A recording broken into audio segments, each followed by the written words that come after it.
Je suis Ethan, j'ai 28 ans. Il y a 10 ans, le soir même de mon 18e anniversaire, ma famille m'a purement et simplement remplacé par une Porsche flambant neuve.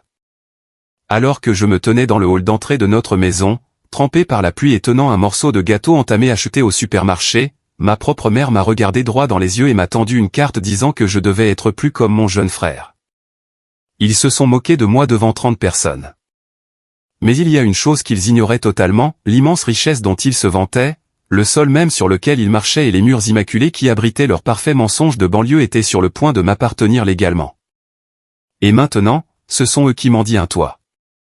Avant de vous raconter exactement ce qui s'est passé et comment j'ai démantelé leur vie, cliquez sur le bouton j'aime si vous croyez en une justice vraie et sans filtre. Et n'oubliez pas de me dire d'où vous regardez cette vidéo dans les commentaires. Maintenant, revenons au début de ce cauchemar. J'ai grandi dans un quartier où les pelouses étaient parfaitement entretenues par des paysagistes chaque mardi et où les sombres secrets de famille étaient enterrés profondément sous des buissons dahlias coûteux. À l'extérieur, ma famille représentait le summum absolu du rêve américain. Nous vivions dans une vaste maison coloniale à 2 étages avec des piliers blancs et une allée circulaire. Mon père, Richard, était un homme qui se souciait infiniment plus de son handicap au golf et de son poste élu au conseil de l'association des propriétaires que de ses fils. Il était cadre junior dans une entreprise de logistique, mais il dépensait son argent comme s'il possédait la société. Ma mère, Margaret, était une terrifiante maîtresse des apparences. Elle préparait des tartes artisanales pour les ventes de charité du quartier et organisait de somptueux dîners de Thanksgiving qui semblaient sortir d'un magazine, tout en menant une dictature psychologique silencieuse à huis clos. Et puis il y avait Julian, mon frère cadet de 2 ans pile. Julian était l'enfant en or indéniable, le fils autour duquel l'univers entier de mes parents gravitait. La dynamique a été établie tôt et appliquée impitoyablement. Si Julian éternuait, mes parents lui achetaient pratiquement une nouvelle console de jeu pour qu'il se sente mieux. Si Julian ratait un examen de maths, c'était la faute de l'enseignant jugé incompétent, et ils engageaient un tuteur privé à $50 de l'heure pour le couver jusqu'au prochain examen.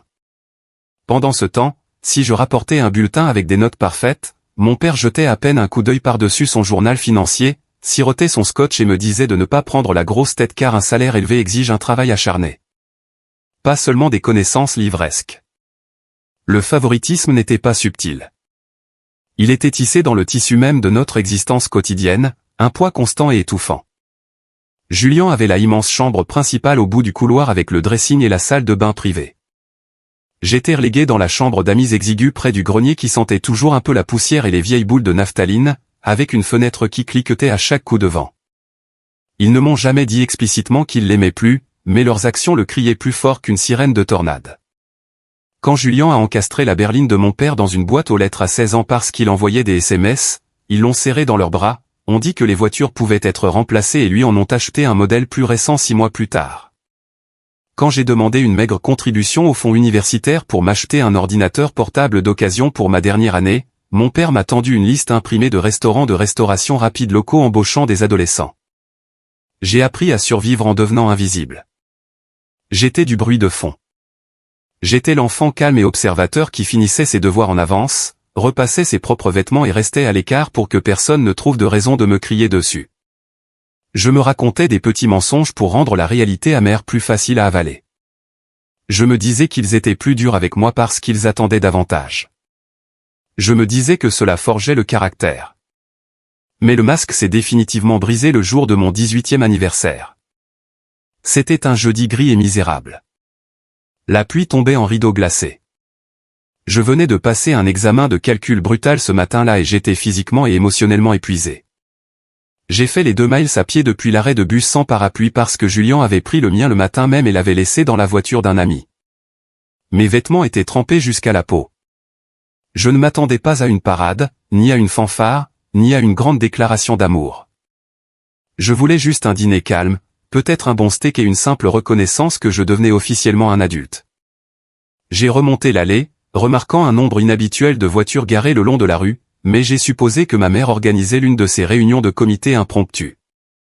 Je suis entré par la lourde porte d'entrée en chêne, en me débarrassant de ma veste trempée, et les lumières se sont soudainement allumées avec un flash aveuglant. Une foule d'environ 30 personnes, voisins, famille élargie, amis du country club de mes parents et même l'entraîneur de baseball du lycée de Julian, se tenaient entassés dans notre salon. Des ballons argentés et bleus étaient attachés à la rampe. Une immense banderole imprimée professionnellement était accrochée au-dessus de la cheminée en briques. Ce n'était pas écrit le joyeux 18e anniversaire, Ethan. C'était juste écrit le joyeux anniversaire. Et debout, en plein milieu de la pièce, arborant un sourire suffisant et entraîné que je n'oublierai jamais, se trouvait Julien. Son anniversaire n'était que dans 3 semaines complètes. Ma mère s'est précipitée, ignorant totalement ma silhouette grelottante, tenant son smartphone pour filmer le spectacle. Elle est allée droit vers Julien. Mon père s'est placé à côté de lui, la poitrine gonflée de fierté, tenant une petite boîte à bijoux en velours. Il l'a ouverte lentement pour révéler un jeu de clés brillant avec un écusson distinct. Une Porsche flambant neuve, une véritable voiture de sport de luxe pour un gamin de 16 ans qui avait un historique de conduite imprudente. La foule a éclaté en applaudissements sauvages. Julien a levé le poing en l'air, criant son excitation, s'imprégnant de l'adoration. Je suis resté là, dans l'entrée carrelée, l'eau ruisselant de mes cheveux dans mes yeux, mon lourd sac à dos toujours sur l'épaule. J'ai regardé toute ma famille bourdonner autour de la pièce comme si c'était le matin de Noël. J'attendais la chute. J'attendais que quelqu'un, n'importe qui, se retourne et dise qu'il plaisantait. Que mon vrai cadeau m'attendait dans la cuisine. Qu'il se souvenait du fils qui franchissait réellement le seuil de l'âge adulte ce jour-là. Je me suis raclé la gorge. Ma voix a légèrement craqué quand j'ai parlé. J'ai demandé si quelqu'un réalisait que c'était réellement mon anniversaire aujourd'hui. La pièce est devenue morte, le genre de silence profond et agonisant qui résonne dans vos oreilles et fait chuter votre estomac. Tout le monde s'est figé pendant un battement, échangeant des regards inconfortables. Ma mère s'est tournée vers moi. Son sourire n'atteignait pas ses yeux froids. Elle a laissé échapper un rire aigu, incroyablement forcé, qui a résonné contre le plafond voûté. Elle a dit à la foule qu'ils n'avaient bien sûr pas oublié leur autre fils. Elle s'est dirigée vers le comptoir en granit de la cuisine et a pris une assiette en carton fragile. Dessus se trouvait une seule tranche de gâteau de supermarché Bon Marché. La moitié manquait. Le glaçage bleu Bon Marché était étalé sur le carton. Il n'y avait pas de bougie. Il n'y avait pas de nom écrit dessus. Elle s'est approchée et l'a fourré dans mes mains avec une enveloppe blanche scellée. J'ai ouvert l'enveloppe avec des doigts tremblants. Il n'y avait pas d'argent liquide à l'intérieur. Il n'y avait pas de message sincère sur le fait que je devenais un homme ou que je prenais ma vie en main. Il n'y avait qu'une carte générique du magasin à $1. Et de l'écriture cursive parfaite de ma mère, 5 mots dévastateurs étaient écrits en plein centre, sois plus comme ton frère. Sarah, la meilleure amie de ma mère et la commère la plus vicieuse de notre code postal, a laissé échapper un ricanement distinct et sonore près du canapé. Bientôt, quelques autres ont ri nerveusement. Ils pensaient que c'était une blague. Ils pensaient que c'était une plaisanterie familiale hilarante et audacieuse. J'ai regardé mon père. Il ignorait complètement la situation, occupé à montrer à Julien les détails de l'intérieur en cuir de la voiture à partir d'une brochure de concessionnaire glacée. J'ai regardé ma mère. Elle m'avait déjà tourné le dos. Son téléphone pointait de nouveau vers Julien, exigeant qu'il se tienne près de la fenêtre pour qu'elle puisse obtenir le bon éclairage pour les réseaux sociaux. Je n'ai pas crié. Je n'ai pas jeté le morceau de gâteau pathétique contre le mur. Je n'ai pas exigé d'explication. Quelque chose en moi. Une corde vitale d'espoir à laquelle je m'étais accroché pendant 18 ans a simplement rompu. J'ai tranquillement posé l'assiette en carton sur la table de l'entrée, à côté d'un vase de lys frais. Je suis monté dans ma chambre exiguë. J'ai sorti un sac de sport délavé de sous mon lit. J'ai méthodiquement emballé 3 paires de jeans, quelques chemises épaisses, des chaussettes propres, mon chargeur de téléphone et les $40 d'urgence que j'avais cachés dans une boîte à chaussures en tondant les pelouses tout l'été. J'ai attendu que la fête se déplace dans l'allée pour admirer la nouvelle voiture sous la pluie. Ensuite, je suis descendu par l'escalier de service, je me suis glissé par la porte de la cuisine, j'ai sauté par-dessus la clôture en bois et j'ai marché 3 miles sous une pluie battante et glaciale jusqu'à la gare routière Greyhound sous la lueur ambrée des lampadaires vacillants. J'ai acheté un billet aller simple pour la ville. Je me suis assis au fond du bus, grelottant dans mes vêtements humides, regardant les maisons de banlieue s'effacer dans l'obscurité. Une semaine plus tard, assis sur un matelas taché et bosselé dans un motel Bon Marché qui sentait le tabac rassis et l'eau de Javel, mon téléphone fissuré a vibré. C'était un message vocal de ma mère. Sa voix tremblait, épaisse de larmes lourdes et dramatiques. Elle me suppliait de rentrer à la maison. Elle disait qu'il ne savait pas que cela me ferait si mal, que c'était juste un terrible malentendu, qu'il prévoyait un dîner séparé pour moi tout le long, et que mon père parcourait tout le quartier, fou d'inquiétude. C'était une performance digne d'un Oscar. Si je n'avais pas vécu avec elle pendant 18 années épuisantes, j'aurais peut-être vraiment cru cela. Mais je connaissais la vérité. Elle ne pleurait pas parce que son fils aîné lui manquait. Elle pleurait parce que son image de famille parfaite et soigneusement entretenue avait une fissure massive, et que les voisins curieux commençaient à poser des questions inconfortables sur la raison pour laquelle Ethan ne tondait plus la pelouse. J'ai supprimé le message vocal sans écouter la fin. J'ai éteint mon téléphone, je me suis enveloppé dans une fine couverture et je me suis préparé à la guerre. La vie ne se soucie pas de votre souffrance. Elle ne se soucie pas de savoir si votre cœur est brisé, si vous êtes terrifié ou si vous avez été trahi par les personnes même qui étaient censées vous protéger et vous nourrir. La ville est une machine massive et broyeuse, et elle n'exige qu'une seule chose, le loyer. Ces premières années seules ont été un cours de survie brutal et implacable. J'ai trouvé un lit dans une auberge de jeunesse délabrée pour $50 par semaine, partageant une chambre exiguë avec des hommes qui vendaient des lunettes de soleil contrefaites et évitaient tout contact visuel. Je travaillais dans la construction pendant la journée, respirant de la poussière de plaques de plâtre toxiques, transportant de lourds sacs de ciment sur 5 étages jusqu'à ce que mes épaules donnent l'impression de se séparer de mon corps et que mes mains soient cloquées et en sang. La nuit, je lavais la vaisselle grasse dans un restaurant ouvert 24 heures sur 24 où l'eau chaude m'échaudait les avant-bras et mes vêtements sentaient en permanence la vieille frite et le café brûlé. J'ai fini par passer à un appartement infesté de cafards de la taille d'un placard dans un quartier où les sirènes servaient de berceuses nocturnes. Je mangeais des haricots en conserve générique, des nouilles instantanées et du pain de la veille. Mais chaque fois que mon dos me faisait tellement mal que je voulais m'effondrer ou que mon estomac grondait si fort que cela m'empêchait de dormir, je pensais à ce gâteau entamé. Je pensais à l'éclat de cette nouvelle Porsche et cela m'alimentait d'une énergie sombre et brûlante. Je refusais absolument d'être l'échec tragique auquel ils s'attendaient. Je refusais de laisser leur récit être ma réalité. J'ai commencé à passer chaque heure libre à la gigantesque bibliothèque publique du centre-ville après mes quarts de travail épuisants au restaurant.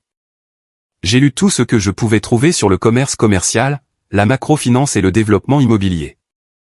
Je voulais comprendre en profondeur comment l'argent circulait, comment le vrai pouvoir était construit et comment des gens comme mon père parvenaient à le garder tout en ne contribuant à rien de réel. J'ai commencé à suivre des cours en ligne bon marché dans un collège communautaire local, assis devant les ordinateurs de la bibliothèque jusqu'à la fermeture, payant les crédits de ma poche, dollar après dollar agonisant. La seule personne de mon passé qui m'ait contacté avec une réelle inquiétude était tante Clara. Elle était la sœur aînée de ma mère, mais elles étaient aux antipodes. Clara était bruyante, sans filtre et farouchement indépendante. Elle était la brebis galeuse désignée de la famille simplement parce qu'elle refusait de jouer le jeu ridicule du statut de country club. Clara m'a finalement trouvé 3 années brutales après mon départ. Elle m'a traqué grâce à un vieil avis d'imposition que j'avais déposé quand j'avais obtenu un emploi légèrement meilleur dans une quincaillerie. Elle est entrée dans le restaurant un mardi soir pluvieux, s'est assise au comptoir en vinyle fissuré et a commandé un café noir. Quand je me suis retourné depuis le grill pour lui remettre, j'ai failli lâcher la tasse en céramique. Elle semblait plus âgée, son visage marqué par l'inquiétude. Elle ne m'a pas serré dans ses bras tout de suite. Elle a juste regardé mes mains calleuses, les cernes sombres sous mes yeux fatigués, l'uniforme bon marché et a hoché la tête lentement. Elle m'a dit que je ressemblais à un homme qui menait une longue guerre silencieuse. Nous nous sommes assis dans une cabine au fond, loin des autres clients. Et c'est là qu'elle m'a dit exactement ce que ma famille avait fait depuis la nuit où j'ai disparu. Ils n'avaient pas pleuré mon absence. Ils n'avaient pas fouillé les rues. Ils avaient agressivement réécrit l'histoire pour se protéger. Ma mère avait dit à tout le quartier, à notre famille élargie et à tous les membres de son groupe de prière hebdomadaire que j'avais rejoint un dangereux mauvais groupe. Elle a inventé une histoire selon laquelle j'avais développé une grave toxicomanie incontrôlable et que j'avais violemment volé de l'argent sur le compte du fonds universitaire de mon père avant de m'enfuir dans la nuit. Elle s'est peinte en mère tragique, au cœur brisé et souffrant depuis longtemps d'un fils toxicomane criminel perdu. Elle a récolté leur sympathie comme une monnaie, absorbant leurs casseroles et leurs regards apitoyés. Mon père a utilisé mon absence pour justifier l'arrêt permanent de tout soutien financier qu'il aurait pu être socialement attendu de fournir pour mon éducation, prétendant à ses copains de golf que c'était une nécessité d'amour sévère. Entendre ces mensonges n'a pas brisé mon cœur. Il l'a durci en acier. Cela a confirmé tout ce que je savais déjà sur leur nature toxique. Clara a glissé une épaisse enveloppe non marquée sur la table collante. À l'intérieur se trouvait une petite pile d'argent liquide croustillant et un ordinateur portable légèrement utilisé mais fonctionnel. Elle m'a dit que ce n'était absolument pas de la charité. C'était un investissement. Elle a dit qu'elle avait toujours vu à travers leurs ordures et qu'elle croyait en moi. Cet ordinateur portable a littéralement changé la trajectoire de ma vie. Cela m'a permis de creuser beaucoup plus profondément dans le marché de l'immobilier commercial depuis mon minuscule appartement. De commencer à construire un curriculum vitae approprié et enfin de postuler pour des emplois administratifs de niveau débutant dans des entreprises corporatives au lieu de me briser le dos sur des chantiers de construction. 1 an plus tard, à 22 ans, mes études incessantes ont porté leurs fruits. J'ai finalement décroché un entretien d'analyste junior dans une prestigieuse entreprise d'immobilier commercial du quartier financier. J'ai acheté un costume bon marché dans une friperie, je l'ai ajusté moi-même et j'ai réussi l'entretien. J'étais extatique. Mais quand l'entreprise a effectué une vérification standard des antécédents et du crédit dans le cadre du processus d'intégration, j'ai heurté un mur massif qui a failli détruire toute mon existence. La responsable des ressources humaines m'a appelé dans son bureau vitré immaculé, semblant profondément inquiète et légèrement méfiante. Elle m'a dit qu'il ne pouvait pas finaliser le processus d'embauche. Mon score de crédit n'était pas juste mauvais. Il était catastrophique. J'étais signalé pour des quantités massives de mauvaises dettes, des défauts graves et des recouvrements actifs. J'étais complètement abasourdi. J'avais l'impression que le sol avait disparu. Je n'avais jamais possédé une seule carte de crédit. Je payais mon loyer, ma nourriture et mes vêtements strictement en argent liquide. Je me suis rendu directement à une agence bancaire majeure pendant ma pause déjeuner et je me suis assis avec un chargé de prêt senior nommé Monsieur Sterling. Je l'ai supplié de m'aider à obtenir mon rapport de crédit complet et détaillé. Il a imprimé l'épaisse pile de papier, son front plissé, et les a fait glisser sur le lourd bureau en acajou. J'ai fixé les chiffres noirs dans une incrédulité absolue. Il y avait plusieurs prêts automobiles. Il y avait des prêts personnels à taux élevés. Il y avait des cartes de crédit platine au maximum dans des grands magasins de luxe. La dette totale était stupéfiante. Elle dépassait largement les 150 000 $. J'ai regardé Monsieur Sterling, mes mains tremblant violemment, et j'ai demandé comment cela était légalement possible alors que je vivais dans un taudis et que je mangeais des haricots. Il a pointé un doigt épais vers un prêt automobile massif spécifique qui avait fait défaut gravement il y a des années. La date de création était exactement une semaine avant mon 18e anniversaire. Le véhicule attaché au prêt était une Porsche haute performance. La pièce a commencé à tourner violemment. L'air était entièrement aspiré hors de mes poumons. Mes parents n'avaient pas seulement acheté à Julien une voiture de luxe pour me contrarier. Ils avaient utilisé mon nom, ma date de naissance et mon numéro de sécurité sociale pour la financer. Ils avaient volé mon identité alors que j'étais encore mineur vivant sous leur toit, falsifié ma signature sur des documents financiers légaux et m'avaient scellé avec une montagne de dettes toxiques pour financer le style de vie extravagant de leur enfant en or. Et quand je me suis enfui, ils ont simplement cessé de payer les mensualités coûteuses, laissant la dette massive faire défaut et détruisant complètement mon avenir financier avant même qu'il ait une chance de commencer. Ils ne m'ont pas seulement remplacé par une voiture. Ils ont sacrifié toute ma vie au loup pour pouvoir maintenir les apparences au country club. Je suis sorti de cette agence bancaire avec une clarté froide et terrifiante que je n'avais jamais ressentie auparavant. Je n'ai pas pleuré. Je ne me sentais pas triste ou dépassé. Je sentais une colère profonde, sombre et calculatrice s'installer définitivement dans mes os. Ce n'était plus seulement une question de mauvaise enfance ou de négligence émotionnelle. C'était une ruine financière absolue. C'était un crime calculé. J'ai passé les 5 années épuisantes suivantes à nettoyer leur gâchis radioactif. J'ai travaillé en étroite collaboration avec Monsieur Sterling, qui a eu pitié de ma situation, et une jeune avocate féroce qui a pris mon cas de vol d'identité pro bono parce qu'elle détestait les prédateurs financiers. Nous avons déposé des rapports de police massifs, soumis d'interminables affidavits de fraude et combattu les agences d'évaluation du crédit avec acharnement. C'était un processus épuisant et humiliant, devant constamment prouver que je n'étais pas celui qui avait acheté une voiture de sport de luxe et maximisé les cartes Neiman Marcus en faisant la plonge pour un salaire minimum. Lentement, péniblement, nous avons blanchi mon nom. Les dettes ont été légalement supprimées de mon dossier, mais l'enquête criminelle sur mes parents était gravement bloquée parce que le délai de prescription et les complexités extrêmes de la fraude familiale en faisaient un cauchemar bureaucratique pour le procureur local. J'ai dit à l'avocate de suspendre définitivement la poursuite pénale. J'avais une bien meilleure idée. La prison était beaucoup trop facile pour des gens qui ne se souciaient que de leur statut social et de leur richesse. Les mettre derrière les barreaux permettrait simplement à ma mère de jouer la victime d'un système juridique injuste. Je voulais prendre la seule chose qu'ils aimaient vraiment, leur empire. À l'âge de 27 ans, j'étais une personne entièrement différente. Je ne portais plus de jeans tachés de béton. Je portais des costumes italiens faits sur mesure. J'avais agressivement gravi les échelons de l'entreprise dans l'une des meilleures entreprises de développement immobilier commercial de la ville. J'étais vif, implacable et je ne laissais jamais l'émotion brouiller mon jugement professionnel. Mon mentor, le PDG de l'entreprise, un homme terrifiant de génie nommé Marcus, a vu en moi une fin brute qu'il respectait profondément. Marcus était un requin, un milliardaire autodidacte qui exigeait l'excellence absolue et récompensait fortement la loyauté féroce. Sous sa direction stricte, je concluais personnellement des transactions commerciales de plusieurs millions de dollars et j'étais directement en ligne pour une promotion massive au poste d'associé principal. Ma vie était enfin sûre et stable. J'avais un bel appartement de luxe avec des fenêtres du sol au plafond donnant sur l'horizon de la ville. J'avais un salaire substantiel à 6 chiffres, un 4 cents un cas maximisé et une réputation redoutable dans l'industrie en tant que closer. J'avais aussi Chloé. Chloé était conservatrice de galeries d'art haut de gamme, élégante, sophistiquée et exactement le genre de femme dont je pensais avoir besoin pour compléter l'image de ma nouvelle vie réussie. Nous sortions ensemble sérieusement depuis 2 ans. Je lui faisais une confiance implicite. Dans un moment de vulnérabilité, je lui ai tout raconté sur mon passé sombre, sur l'anniversaire horrible, le vol d'identité massif, les années de lutte. Elle m'a tenu la main fermement, a embrassé mon front et a juré qu'elle ne laisserait jamais personne me faire de mal à nouveau. Mais le passé a une façon particulièrement cruelle de vous trouver quand vous vous y attendez le moins. Habituellement, quand vous vous sentez enfin en sécurité. Cela a commencé un mardi matin avec une épaisse enveloppe légale certifiée livrée directement à mon bureau par un huissier. Je l'ai tranchée avec un coupe-papier en argent.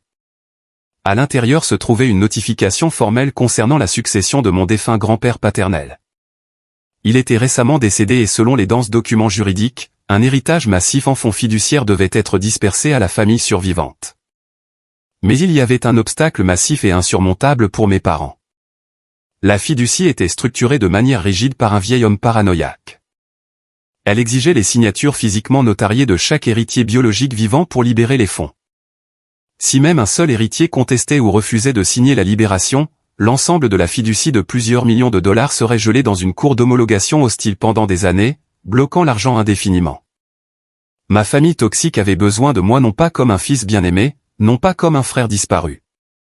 Ils avaient désespérément besoin de ma signature légale. Le harcèlement agressif a commencé presque immédiatement. Mon téléphone personnel, que j'avais changé 3 fois au fil des ans, a commencé à sonner incessamment avec des numéros bloqués.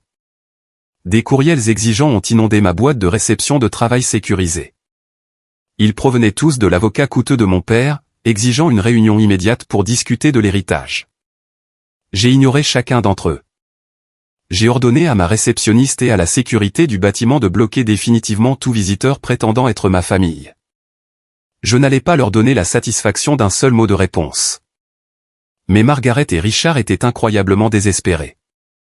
Le somptueux style de vie du country club qu'ils maintenaient obstinément était construit sur un château de cartes qui s'effondrait.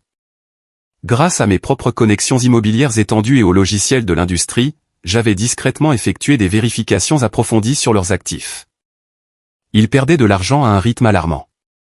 L'entreprise de logistique que mon père dirigeait échouait de façon spectaculaire en raison d'une mauvaise gestion pour couvrir leurs traces et leur style de vie. Ils avaient contracté une hypothèque massive à taux élevés sur leur vaste domaine et le paiement final dévastateur arrivait à échéance dans quelques mois. S'ils ne mettaient pas la main sur cet argent d'héritage bientôt, ils allaient perdre la maison au profit de la banque. Ils allaient perdre leur statut d'élite. Ils allaient être publiquement ruinés. Comme ils ne pouvaient pas m'atteindre directement, ils ont pris une décision calculée et diabolique. Ils ont décidé de détruire complètement la nouvelle vie que j'avais construite afin de me forcer à la table des négociations. J'étais profondément immergé dans le travail sur la plus grande transaction de toute ma carrière. C'était une acquisition commerciale massive d'un bloc urbain du centre-ville qui garantirait définitivement ma promotion au poste d'associé principal. J'avais passé 6 mois épuisants à négocier les termes complexes, à sécuriser le zonage et à organiser le capital. Tout était strictement confidentiel. Seul Marcus, mon équipe juridique immédiate et Chloé connaissaient les détails complexes de l'offre. 3 jours avant la clôture finale, toute la transaction a explosé violemment en plein visage. Une entreprise de développement rivale a miraculeusement surgi à la 11e heure et a surenchéri sur nous de exactement 50 000 $.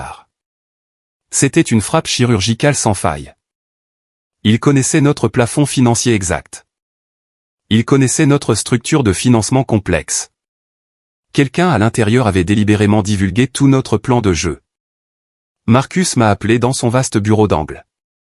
Il était furieux, les veines saillantes sur son cou. Il ne m'a pas explicitement accusé d'incompétence, mais il a exigé de savoir exactement comment nos données hautement sécurisées avaient été compromises. Mon collègue amer, Derek, un serpent en costume sur mesure qui visait agressivement la même promotion, semblait extrêmement satisfait de lui-même lors de la réunion d'équipe d'urgence. J'ai passé 48 heures frénétiques à fouiller dans ma propre vie pour trouver la fuite. J'ai vérifié mes appareils sécurisés, les journaux de serveur, tout. Ensuite, je suis rentré chez moi tôt un soir, épuisé et vaincu. Chloé était dans la chambre principale en train de parler sur son téléphone portable. La porte était légèrement entr'ouverte. Sa voix était étouffée, frénétique et remplie de panique. Je suis resté parfaitement immobile dans le couloir recouvert de tapis, le cœur battant dans la gorge. Je fais exactement ce que tu as demandé, Margaret. Chloé sifflait désespérément dans le téléphone. J'ai obtenu à Derek les fichiers sécurisés. La transaction est complètement morte, mais Ethan ne s'effondre pas. Il n'emballe pas ses affaires pour retourner vers toi. Tu m'avais promis le reste de l'argent une fois qu'il serait officiellement viré. Le sol semblait se dérober sous moi. Margaret, ma mère. Je n'ai pas défoncé la porte de la chambre. Je n'ai pas crié ni hurlé. J'ai marché à reculons silencieusement hors de l'appartement. Je suis descendu dans le parking souterrain et je me suis assis sur le siège conducteur de ma voiture. J'ai saisi le volant en cuir jusqu'à ce que mes articulations deviennent blanches et que mes mains se crispent. Ma propre mère. Elle avait en quelque sorte retrouvé ma petite amie, découvert que Chloé se noyait secrètement dans une dette de carte de crédit massive pour maintenir son style de vie glamour du monde de l'art et l'a simplement acheté. Ma mère avait impitoyablement orchestré un complot d'espionnage industriel avec mon rival Derek juste pour me faire virer, espérant que si je perdais mon emploi, mon appartement et ma réputation, je serais forcé de ramper de retour à la maison et de signer ces papiers d'héritage par pur désespoir financier. Ils étaient prêts à détruire complètement toute mon existence, ma carrière et mon cœur juste pour une signature sur un morceau de papier. J'ai sorti mon téléphone et immédiatement appelé le détective Vance, l'enquêteur privé implacable que j'avais utilisé pendant mon affaire de vol d'identité des années auparavant. Je lui ai dit que j'avais besoin qu'il laisse tout tomber et qu'il tire chaque enregistrement financier, chaque transfert électronique et chaque relevé bancaire lié à Chloé et Derek au cours des 3 derniers mois. Je voulais une preuve absolue et indéniable. Le lendemain matin, je suis entré dans mon appartement. Chloé préparait du café dans la cuisine, souriant joyeusement vers moi, comme si elle n'avait pas juste vendu mon âme pour un transfert électronique. J'ai laissé tomber un lourd dossier manie sur l'îlot de cuisine en marbre. À l'intérieur se trouvaient les relevés bancaires mis en surbrillance que Vance avait tirés pendant la nuit. Il y avait un transfert flagrant de 50 000 $ provenant d'un compte offshore obscur directement lié à la société holding de mon père, déposé directement sur le compte courant personnel de Chloé. Elle est devenue pâle comme un mort. Elle a lâché la cuillère à café. Elle a essayé de bégayer une excuse pathétique, de fausses larmes montant dans ses yeux, affirmant qu'elle était désespérée. Je n'ai pas élevé la voix. Je l'ai regardée avec des yeux absolument morts et je lui ai dit qu'elle avait exactement 1 heure pour emballer ses affaires et sortir de mon appartement où je remettais immédiatement le dossier à la police pour espionnage industriel, vol et extorsion. Elle était partie en 45 minutes, laissant ses clés sur le comptoir. J'ai pris le même dossier directement à Marcus. J'ai étalé les preuves accablantes sur son lourd bureau en chêne. Je lui ai montré le transfert électronique vers Derek. Je lui ai raconté toute l'histoire laide. Le vol d'identité, l'héritage du grand-père, la dette familiale, le sabotage. Je n'ai pas demandé de pitié. J'ai demandé la permission de les écraser tous. Marcus a regardé les documents, tapotant son stylo. Ensuite, il m'a regardé. Un sourire lent et incroyablement dangereux s'est étendu sur son visage tanné. Il a viré Derek avant le déjeuner, faisant escorter l'homme par la sécurité hors du bâtiment, s'assurant que l'homme ferait face à un procès et ne travaillerait plus jamais dans l'immobilier commercial dans la ville. Ensuite, Marcus nous a versé à tous les deux un généreux verre de scotch âgé coûteux. Il m'a dit que la promotion d'associé principal était officiellement la mienne, et il m'a dit que si je voulais démanteler systématiquement l'empire de mon père, il me donnerait un accès complet au capital d'acquisition privé massif de l'entreprise pour bien faire les choses. Je ne voulais pas simplement prendre leur argent d'héritage. Refuser de signer les papiers était trop passif. Je voulais prendre activement leur fierté, leur statut et la fondation même sur laquelle ils se tenaient. La fiducie d'héritage n'était qu'une distraction, une bouée de sauvetage temporaire qu'ils cherchaient à atteindre. Leur vraie vulnérabilité fatale était leur domaine bien-aimé. La vaste propriété tentaculaire dans la communauté fermée exclusive que ma mère traitait comme un palais royal. C'était l'épicentre absolu de leur pouvoir social et de toute leur identité. Grâce à mes investigations continues, j'ai découvert une information critique. La deuxième hypothèque qu'ils avaient contractée de manière imprudente n'était pas détenue par une banque traditionnelle. Elle était détenue par une société de prêt privé et hautement agressive qui se spécialisait dans les actifs en difficulté. Parce que mon père manquait tranquillement ses paiements mensuels massifs, le prêt était actuellement classé en interne comme une dette hautement toxique. J'ai utilisé mon nouveau salaire de promotion substantielle, mes bonus exécutifs massifs et le soutien financier écrasant du fonds de capital de Marcus pour effectuer une manœuvre corporative calme et incroyablement brillante. J'ai établi une LLC aveugle totalement intraçable à mon nom. Grâce à mon équipe d'avocats corporatifs impitoyables, j'ai approché la société de prêt détenant l'hypothèque de mes parents. Ils étaient absolument ravis de décharger la dette toxique de leur livre. J'ai acheté le papier à prime, en payant comptant. En quelques semaines, sans un seul enregistrement public ou murmure reliant mon nom à la transaction, ma LLC aveugle est devenue le seul propriétaire de la dette massive de mes parents. Je détenais légalement le titre de propriété de leur maison.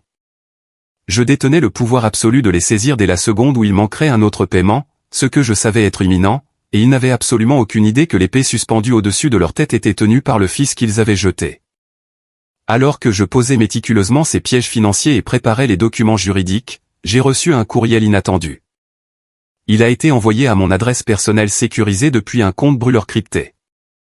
La ligne d'objet disait juste « Lis ceci ». Je l'ai ouvert. C'était de Julien. Il a écrit un long message frénétique détaillant que nos parents prévoyaient un événement massif et extensivement traiteur au country club pour célébrer leur 30e anniversaire de mariage le mois prochain.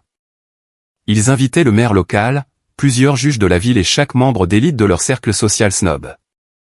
Et puis Julien a révélé leur plan maître ultime. Ils allaient utiliser la fête d'anniversaire pour mettre en scène publiquement une grande réconciliation émotionnelle. Ils allaient annoncer au monde que moi, le fils prodigue, troublé et accro à la drogue, revenait enfin à la maison. Ils avaient en fait engagé une entreprise de relations publiques coûteuse pour faire tourner soigneusement l'histoire.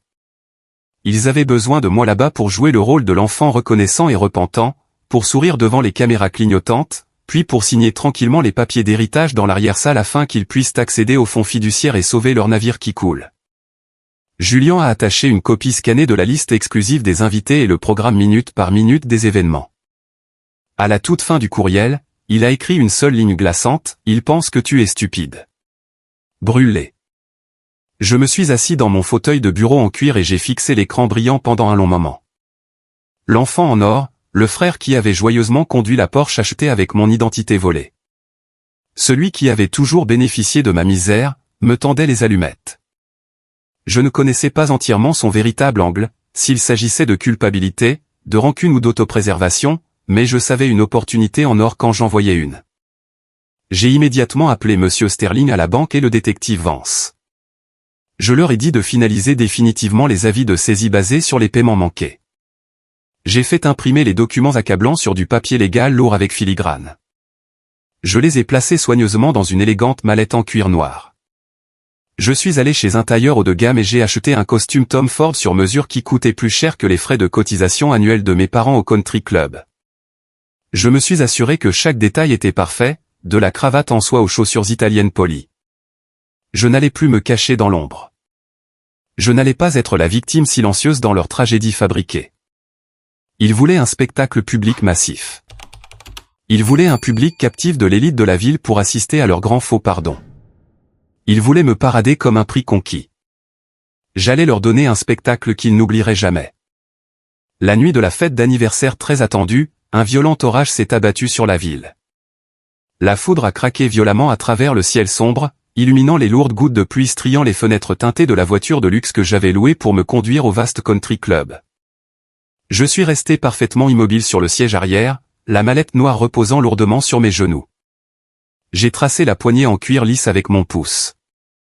Mon cœur battait à un rythme régulier et incroyablement calme. Il ne me restait plus de peur.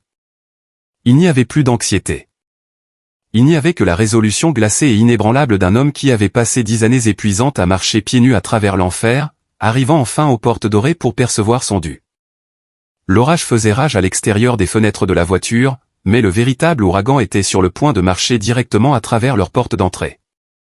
Les lourdes portes en chêne sombre du Oakmont Country Club se profilaient devant moi comme les portes impénétrables d'un château fortifié. J'étais enfin entièrement équipé pour percer. Le violent orage à l'extérieur faisait rage avec une intensité presque cinématographique. La foudre déchiquetée illuminant violemment le terrain de golf de 18 trous méticuleusement entretenu que mon père valorisait bien plus que sa propre chair et son propre sang. Mais à l'intérieur du vaste hall d'entrée tentaculaire, c'était un univers entièrement différent. C'était un monde parfaitement isolé de richesses étouffées, de flûtes de champagne en cristal qui s'entrechoquaient et d'épais tapis persans importés qui étaient conçus pour avaler le son des pas qui approchent et les vérités inconfortables de la même manière. J'ai remis mon parapluie noir dégoulinant à un jeune voiturier aux yeux écarquillés, qui semblait beaucoup trop intimidé par la coupe tranchante et impitoyable de mon costume Tom Ford sur mesure. J'ai pris un moment pour ajuster mes boutons de manchette français immaculés, permettant au lourd lien en or de briller sous le massif lustre en cristal en cascade au-dessus de moi.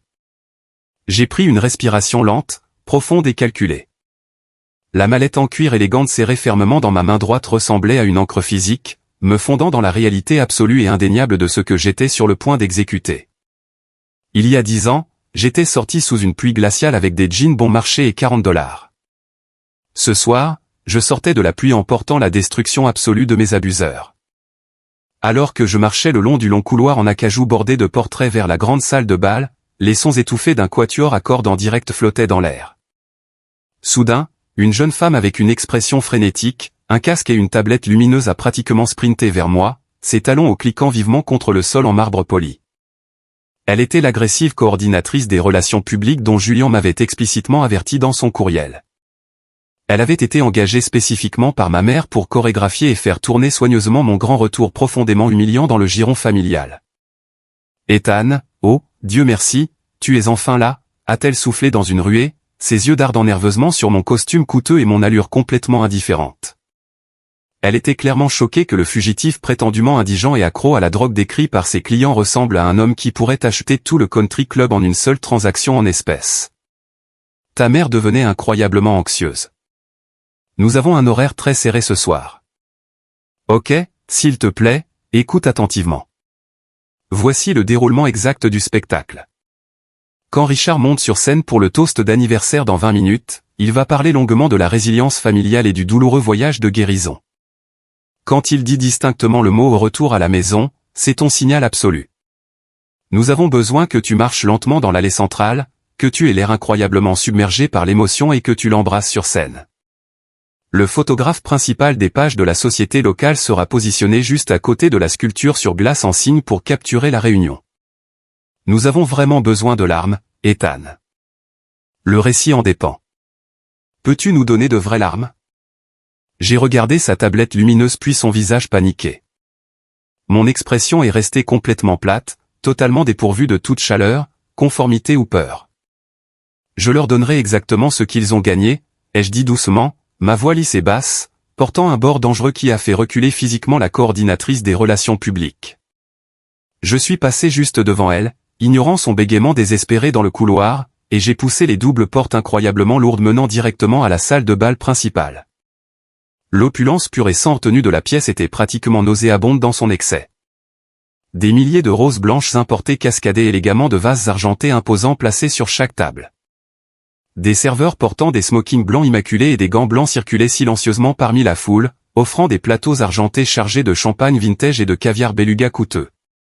Et là, tenant court près du centre absolu de la pièce, se baignant dans l'adoration de leur père, se trouvaient Margaret et Richard, mes parents. Ils étaient complètement entourés par l'élite absolue de la structure de pouvoir de la ville. J'ai instantanément reconnu le maire Henderson, 2 juges de district éminents et plusieurs développeurs immobiliers commerciaux incroyablement riches que j'avais fréquemment rencontrés lors de galas industriels de haut niveau.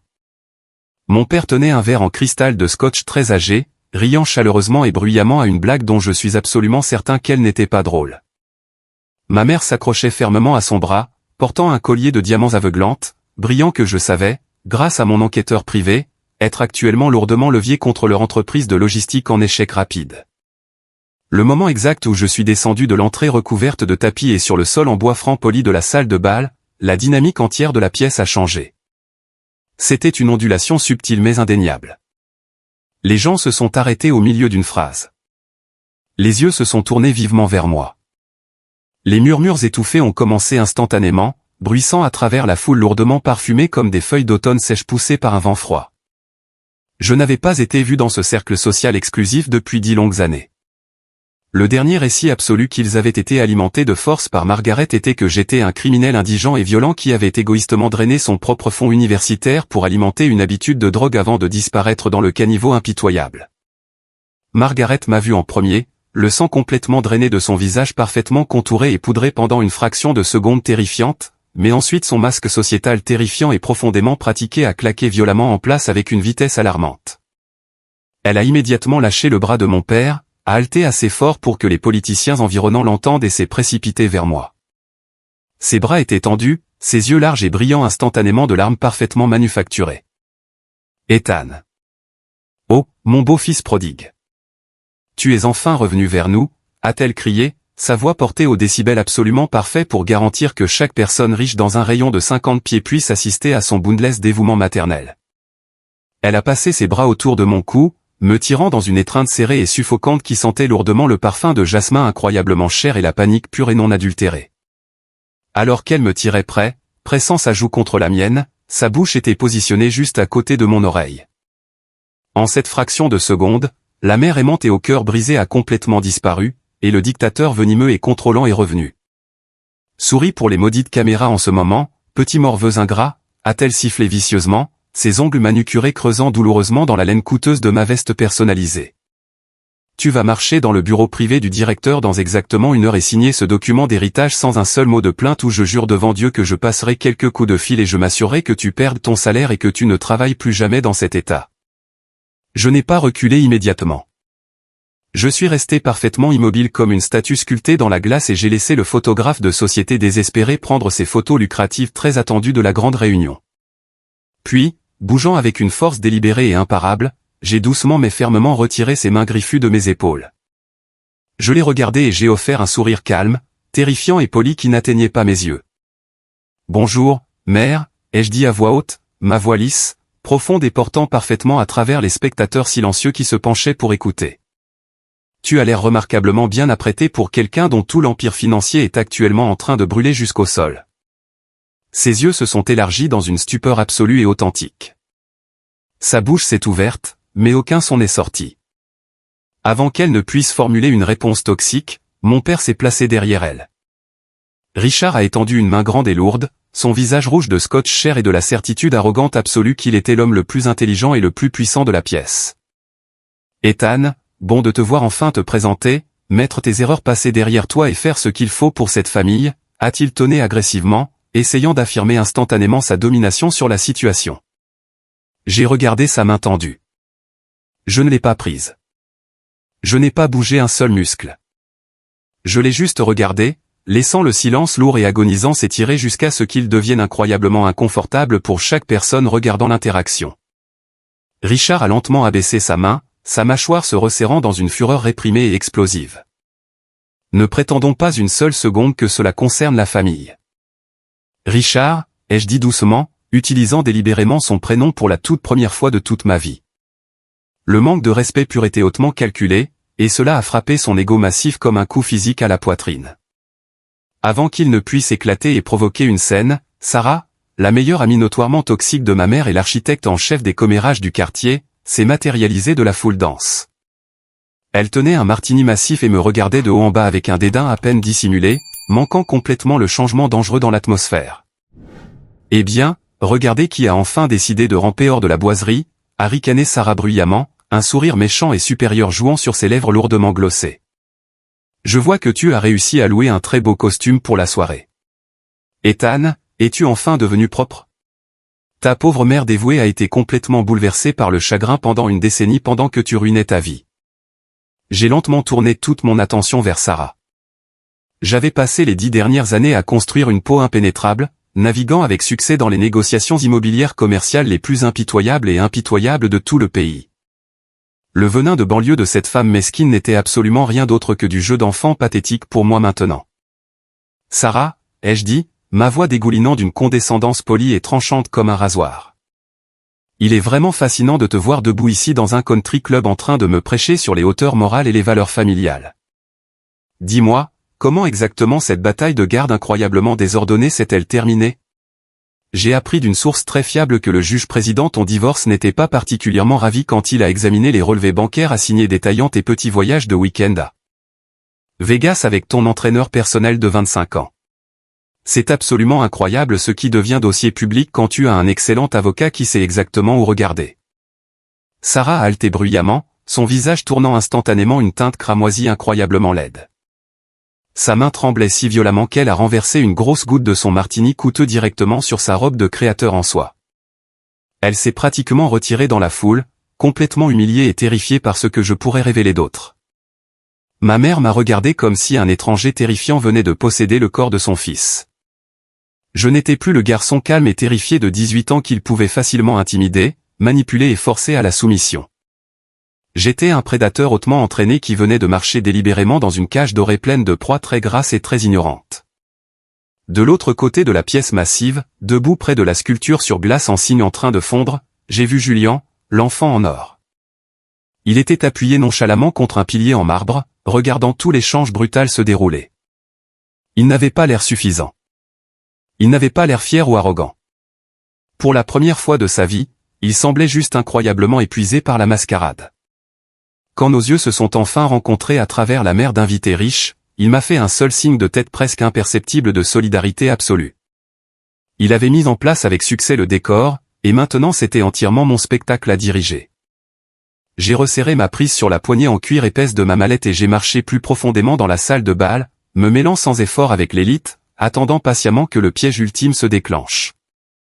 Le somptueux service de dîner 5 plats qui a suivi était un cours magistral de tension suffocante et insupportable. J'étais assis à la table principale directement entre mes parents pétrifiés. J'ai ramassé nonchalamment une assiette de filet mignon parfaitement cuit pendant qu'ils essayaient désespérément de maintenir leur sourire radieux et impeccable pour les dignitaires politiques environnants.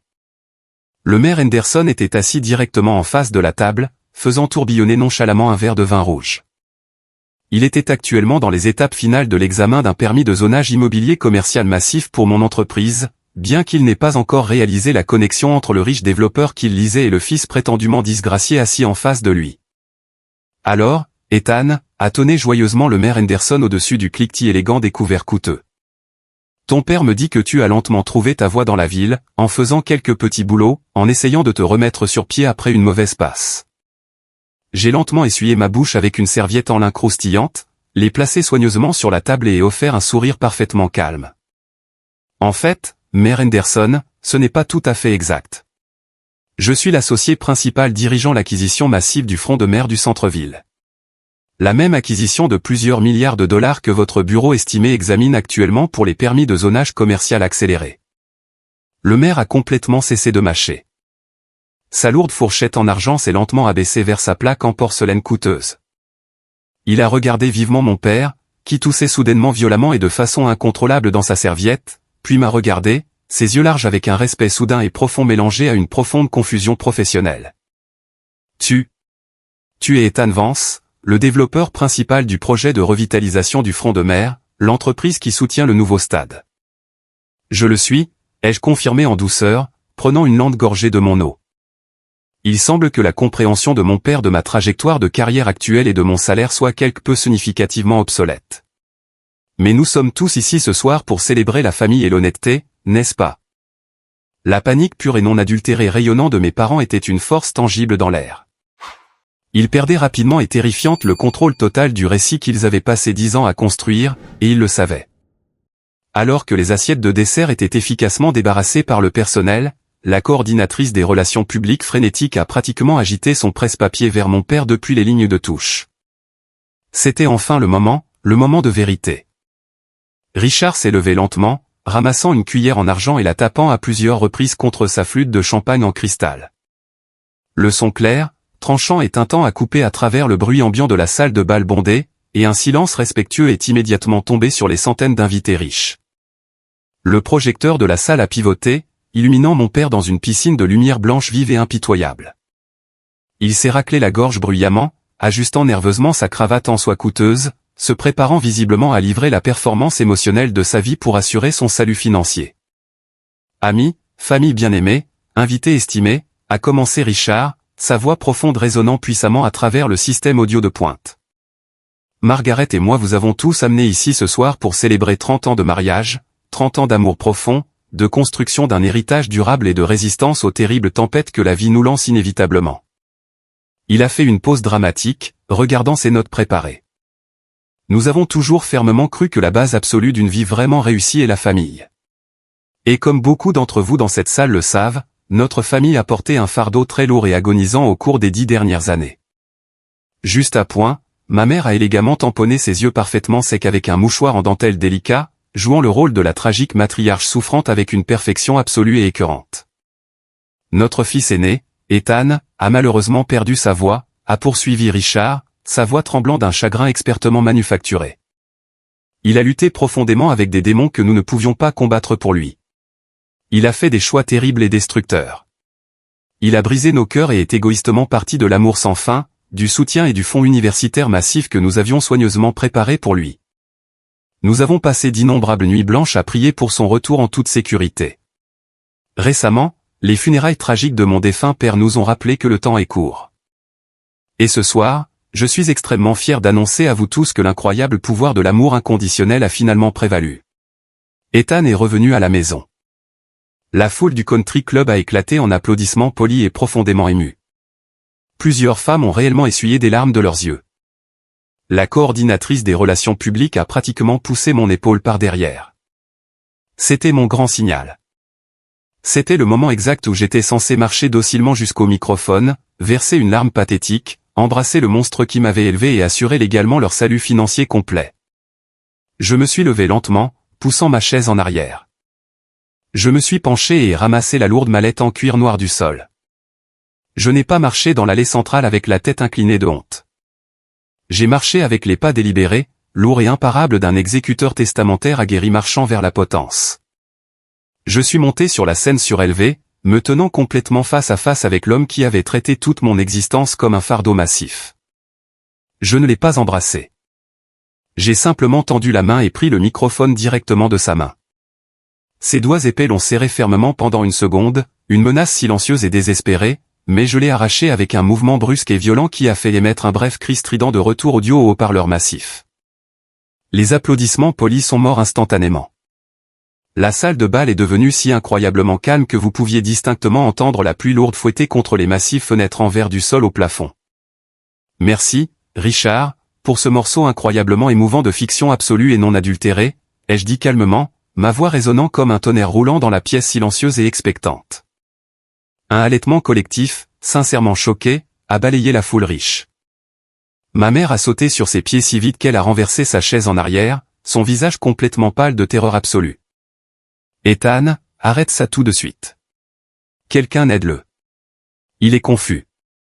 Il a un terrible épisode mental, a-t-elle crié désespérément, essayant frénétiquement de sauver le récit qui s'effondre. Je n'ai jamais pensé aussi clairement de toute ma vie, Margaret, ai-je riposté instantanément, mes yeux froids verrouillés sur les siens, l'épinglant complètement en place. J'ai tourné toute mon attention vers les centaines de visages puissants qui me fixaient en état de choc. Mon père vient de se tenir ici et vous a tous dit que j'ai perdu ma voix.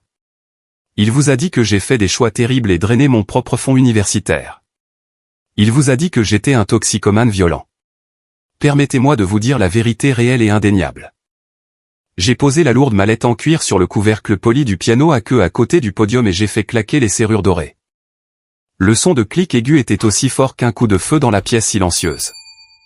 Je ne suis pas parti de cette famille parce que j'étais troublé ou accro à quoi que ce soit, ai-je annoncé bruyamment, sortant la première pile massive de documents juridiques lourdement notariés et surlignés.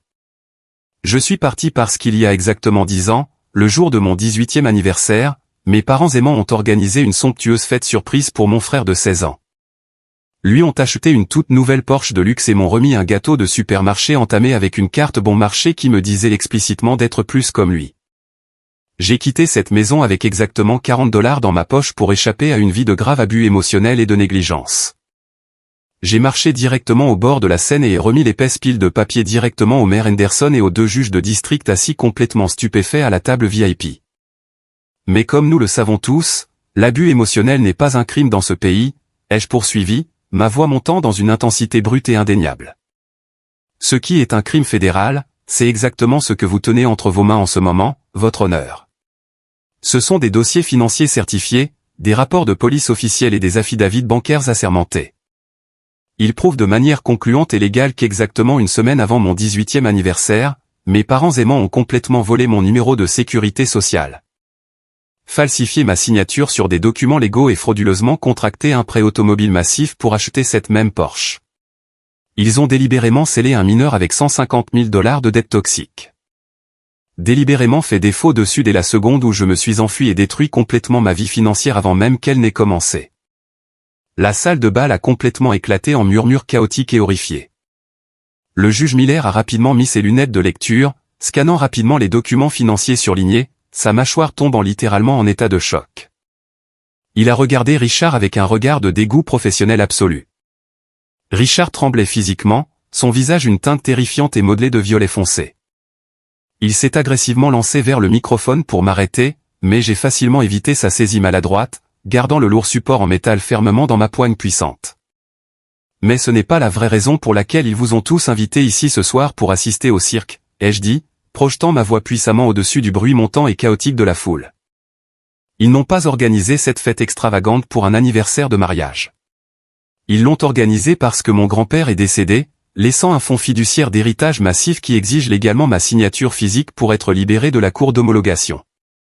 Ils ont désespérément et pathétiquement besoin de cet argent liquide. Pourquoi? Parce qu'ils sont complètement et désespérément fauchés. Tais-toi. Ferme ta gueule tout de suite, espèce de bâtard ingrat, a crié Margaret au sommet de ses poumons, perdant complètement son calme aristocratique raffiné de country club, sonnant exactement comme un animal sauvage et piégé. Ils sont complètement fauchés, ai-je répété fermement, tirant le dernier et le plus dévastateur document juridique de la mallette. Ils ont entièrement mal géré leur entreprise de logistique jusqu'au sol. Ils ont contracté une deuxième hypothèque massive à taux élevés sur ce magnifique domaine suburbain tentaculaire juste pour continuer à payer leurs frais coûteux de country club. Et ils ont complètement fait défaut sur ce prêt aussi. La banque prêteuse a légalement classé leur hypothèque comme une dette hautement toxique. J'ai tenu le titre de propriété épais avec filigrane haut dans les airs, garantissant que le projecteur de scène brillant le frappe directement afin que tout le monde puisse voir les choses officielles. Il pensait honnêtement que s'il payait des gens pour me faire virer de mon emploi, et au fait, mon ex-petit ami et mon ancien collègue ont tous deux officiellement confessé par écrit à l'espionnage industriel que vous avez entièrement financé. Margaret et mes avocats impitoyables rédigent actuellement le procès civil massif. Ils pensaient que s'ils détruisaient toute ma vie, je reviendrais ramper ici pour signer leur papier d'héritage pour sauver leur précieuse maison. Je me suis tourné lentement et délibérément, faisant face à mes parents tremblants directement, les laissant clairement voir le vide glacial absolu de miséricorde dans mes yeux. Mais voici le dernier beau rebondissement. Richard, tu n'as plus besoin de l'argent de l'héritage pour sauver ta maison parce que la société de prêt privé a décidé de vendre ta dette toxique. Ils l'ont vendue pour de l'argent liquide à une LLC corporative aveugle. Je me suis penché incroyablement près du microphone, ma voix tombant à un murmure mortel et calme qui portait quand même d'une manière ou d'une autre jusqu'au fond de la pièce massive. Je possède cette LLC. J'ai acheté ta dette. Je possède légalement le titre de propriété du domaine. Je possède toute ta maison. Et dès 9 h demain matin, vous êtes officiellement expulsé de ma propriété. Le silence profond et lourd qui a immédiatement suivi cette révélation finale était sans aucun doute le son incroyablement beau et satisfaisant que j'avais jamais vécu en 28 ans sur cette terre. C'était le silence écrasant et suffocant d'une destruction absolue et irréversible. La façade soigneusement construite, farouchement protégée et vieille de 30 ans de la famille suburbaine parfaite, riche et moralement supérieure, ne s'est pas simplement fissurée. Elle s'est complètement pulvérisée en fine poussière juste devant les personnes les plus puissantes et influentes de toute la ville. Le maire Henderson a été la toute première personne à réagir physiquement. Il s'est levé si brusquement que sa lourde chaise en bois a raclé bruyamment et durement contre le sol en bois franc poli. Il a laissé tomber les documents de vol d'identité incroyablement accablants et l'affidavit bancaire sur la nappe en lin comme s'ils étaient physiquement radioactifs et brûlaient ses doigts. Il n'a pas dit un seul mot à mon père. Il n'a pas offert d'excuses polies. Il a juste rapidement boutonné sa veste de costume sur mesure, a fait signe frénétiquement à sa femme déconcertée et a marché tout droit vers la sortie principale avec une expression de pure horreur. Quand le maire a bougé, le barrage massif a complètement rompu. Les deux juges de district ont suivi son exemple immédiatement, jetant des regards de dédain professionnel profond et de dégoût personnel à Richard alors qu'il se dépêchait de s'éloigner de la table VIP. En quelques secondes, toute la grande salle de bal était dans un état de mouvement chaotique et paniqué. La haute société d'élite est incroyablement inconstante. Ils boiront volontiers votre champagne vintage coûteux et mangeront votre caviar pendant des décennies tant que votre réputation sociale est parfaitement immaculée. Mais à la seconde absolue où vous êtes publiquement exposé comme un criminel frauduleux, fauché et désespéré, ils vous abandonneront beaucoup plus vite que les rats fuyant un navire qui coule rapidement. Absolument personne dans cette salle ne voulait que leur nom respectable soit proche d'un procès fédéral massif pour vol d'identité, d'un scandale d'espionnage industriel et d'une éviction résidentielle publique profondément humiliante. Attendez, tout le monde, s'il vous plaît, arrêtez. Vous devez m'écouter. C'est un malentendu massif. Il ment.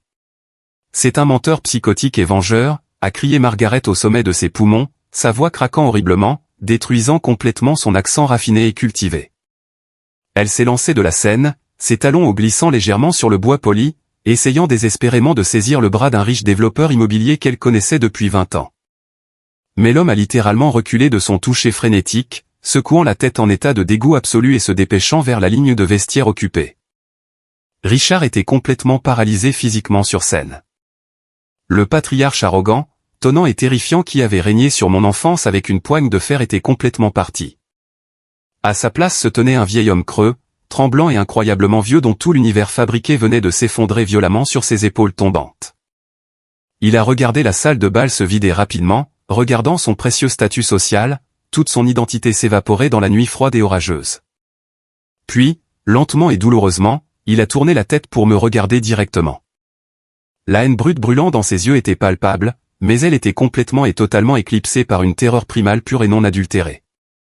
Il a enfin réalisé, peut-être pour la toute première fois de toute sa vie, qu'il n'avait absolument aucun levier. J'avais toutes les cartes. Je possédais tout le plateau. Ethan, a râlé Richard, sa voix semblant incroyablement faible, comme du papier de verre sec grattant contre du bois. Ethan, s'il te plaît.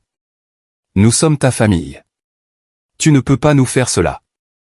Nous allons perdre absolument tout ce que nous avons construit. Les adhésions au country club, l'entreprise de logistique, tous nos amis. Nous serons complètement ruinés. Vous vous êtes complètement ruiné vous-même, Richard, ai-je répondu froidement, sans une seule once de pitié, emballant méticuleusement les lourds documents juridiques dans ma mallette en cuir et fermant les serrures dorées avec un clic aigu. Je viens de finaliser les documents juridiques requis.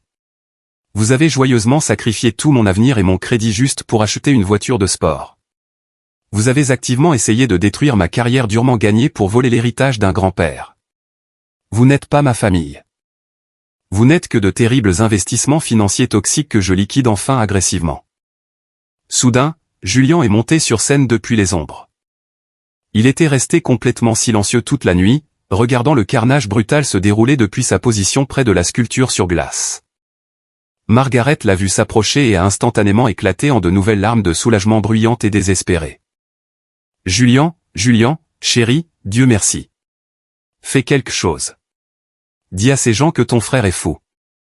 Aide-nous à réparer cela. » Julian s'est arrêté et a regardé sa mère, la femme qui avait adoré le sol même sur lequel il marchait, qui lui avait remis le monde entier sur un plateau d'argent tout en m'affamant activement de toute affection de base. Il a regardé la salle de bal vide, les serviettes en lin jetées, la nourriture chère entamée laissée sur les tables. Ensuite, il m'a regardé directement. « Je ne t'aide plus, maman », a dit Julien bruyamment, sa voix étonnamment stable et claire, bien que je puisse voir que ses mains tremblaient légèrement sur ses côtés. Ethan dit la vérité absolue. Tu m'as complètement forcé à mentir pour toi pendant 10 ans. Tu m'as acheté cette voiture stupide et quand j'ai enfin découvert comment tu l'avais réellement payée, tu as agressivement menacé de me couper financièrement si jamais je lui disais la vérité. J'ai absolument détesté cette voiture. Je déteste cette fausse vie. Je déteste la personne terrible que tu m'as forcé à devenir juste pour que tu puisses te montrer devant tes snobs amis de country club.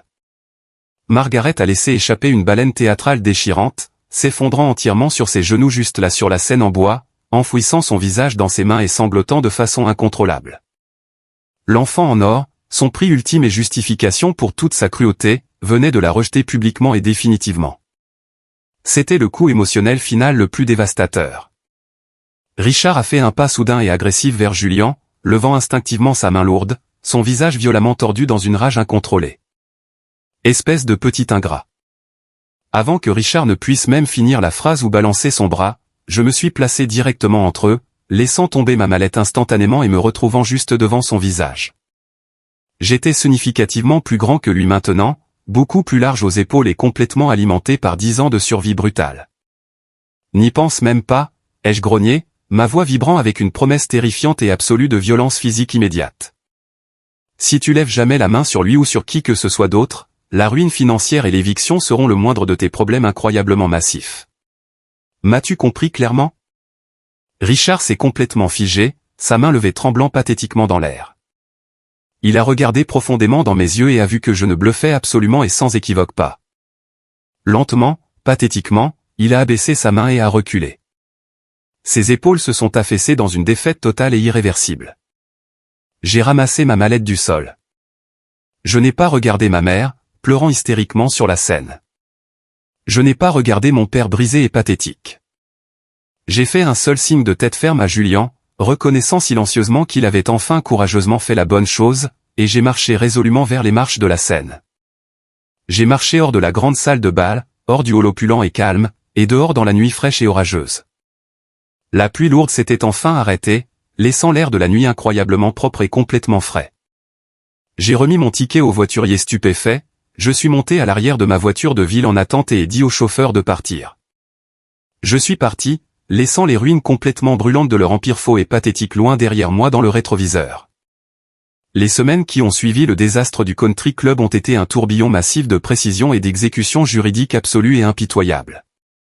Je n'ai pas faibli une seule seconde, et mon équipe juridique n'a accordé aucune extension ni ne fait preuve d'aucune pitié.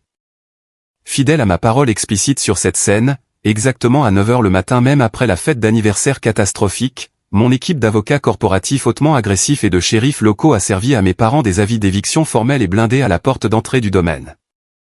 Ils ont été légalement forcés d'emballer frénétiquement 30 ans de luxe accumulé, leur collection d'art coûteuse, leurs vêtements de créateurs, et de quitter complètement le domaine suburbain tentaculaire de plusieurs millions de dollars dans les 30 jours.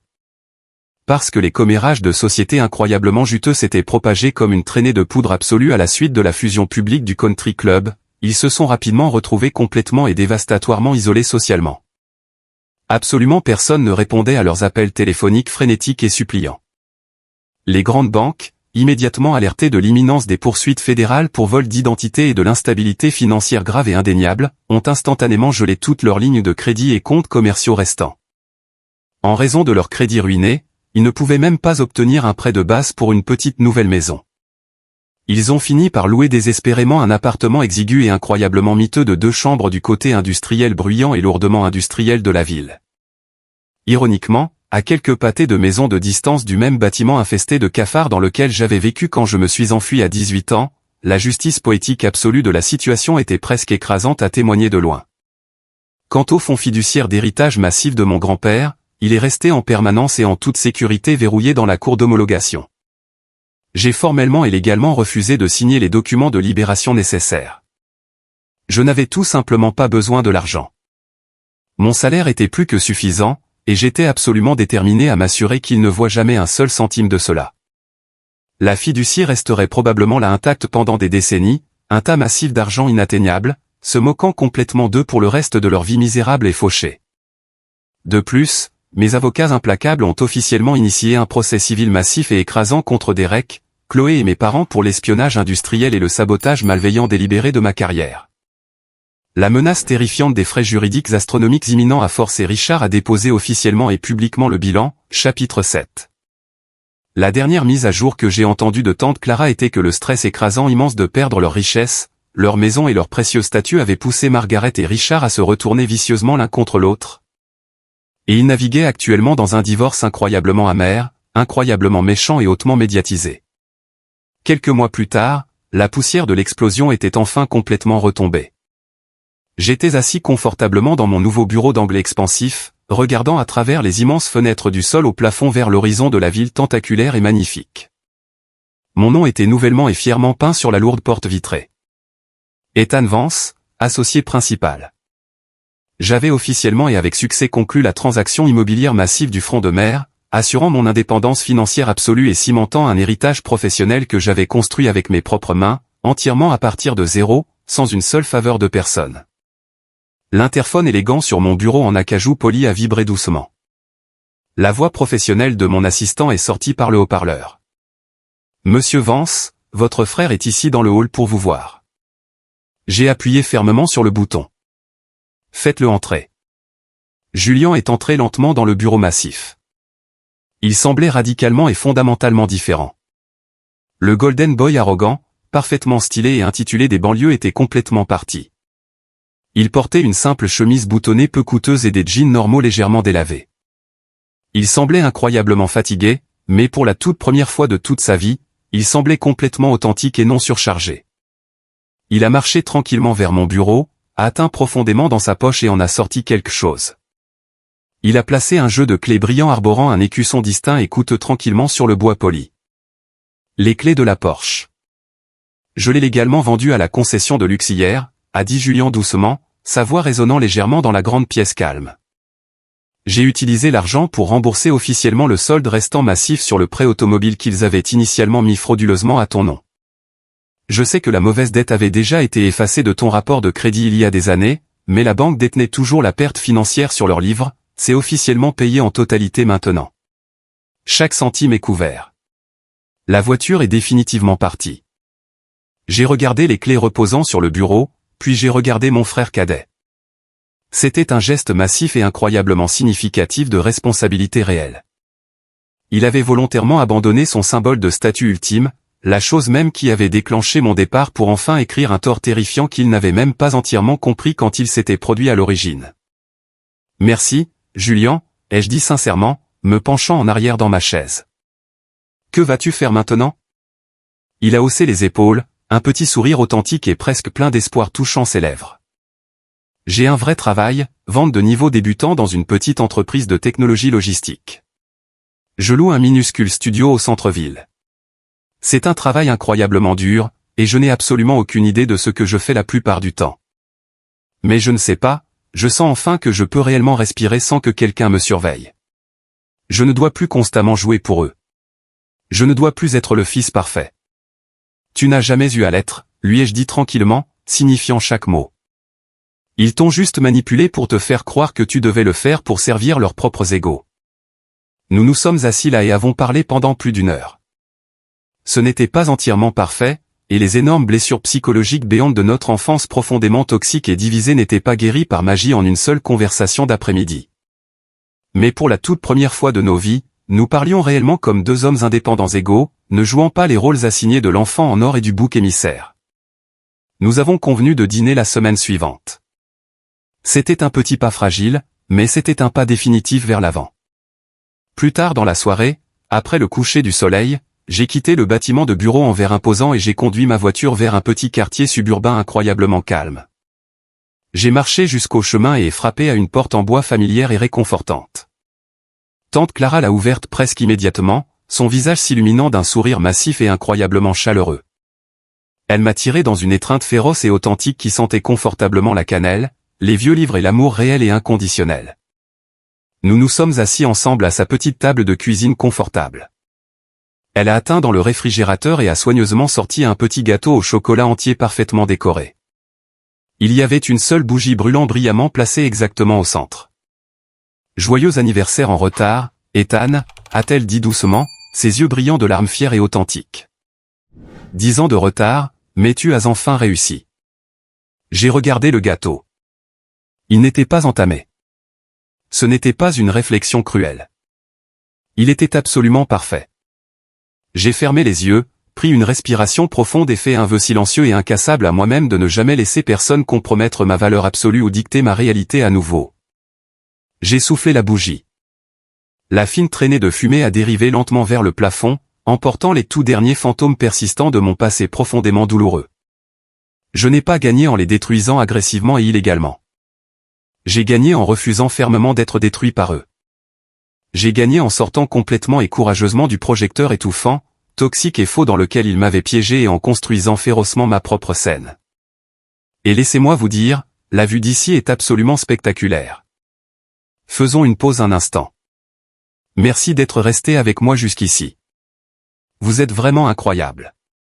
S'il vous plaît, aidez-moi en aimant la vidéo et en commentant le numéro ainsi dessous afin que je sache que vous avez été ici avec moi jusqu'à ce point. Cela aide non seulement plus de gens à découvrir cette histoire, mais me permet aussi de savoir que mes expériences signifient quelque chose pour quelqu'un. Votre soutien est la plus grande motivation pour moi de continuer à partager le reste de ce voyage. Avez-vous déjà fait face à quelque chose de similaire avec votre propre famille? Avez-vous déjà dû tracer une ligne dure et incroyablement douloureuse dans le sable pour protéger votre propre avenir? Partagez votre histoire dans les commentaires ci-dessous. Et n'oubliez pas d'aimer et de vous abonner pour ne pas manquer le prochain voyage.